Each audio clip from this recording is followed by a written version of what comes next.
Ako dito no, kukuha tayo ng ng grapes. Yan mga kalalabs no, magmukbang tayo, mag-harvest na ako. Harvestin ko sana. Ay di lang mga kalalabs ay. Mumukbangin ko na lang na presko.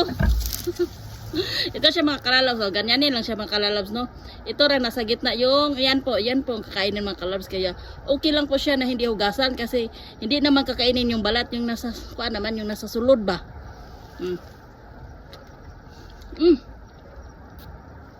Ito matamis na. Ito siya may matamis, may maasim. Kasi ano ba, yung hindi pa masyadong malutong. Ganyanin lang siya. Makapal kasi yung balat ng wild grapes kaya. Yun yung sa gitna yung kainin. Kain tayo. Matamis siya. Ito, pili ako ng yung black ba? Kain tayo no. Wow.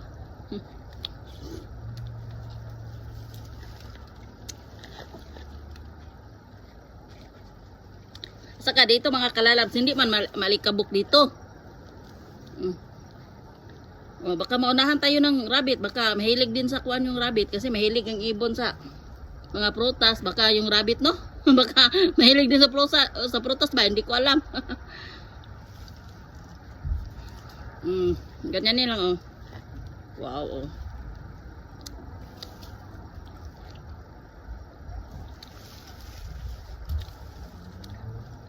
Yan.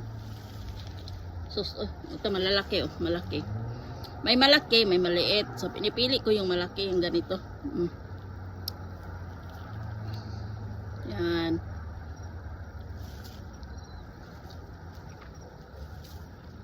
May buto siya mga kalalabs ito. Yan. Pag pinatubo mo ito, mga 3 years simula ng pagtubo mga kalalabs, mamumunga na siya. Kahit hindi mo pinopruning, ang wild grapes po, kahit hindi mo pinopruning, ay talagang bigyan kanya ng bunga. Yun po ang kagandahan sa wild grapes ng kalalabs ba. Kahit hindi mo ipruning, bibigyan kanya ng bunga. Ng maraming bunga.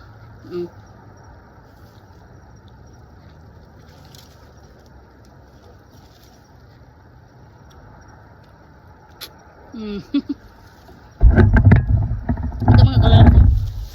Ito yung na-harvest ko doon Mag-harvest ako mga kalalabs. Mag-harvest pa sana ako dito mga kalalabs. Sayang mga kalalabs pag hindi kuan ba harvestin niya, hindi na presko yung makain.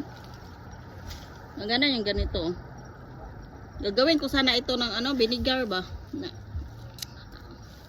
Ay mga kalalabs mahalag maglag hasol na.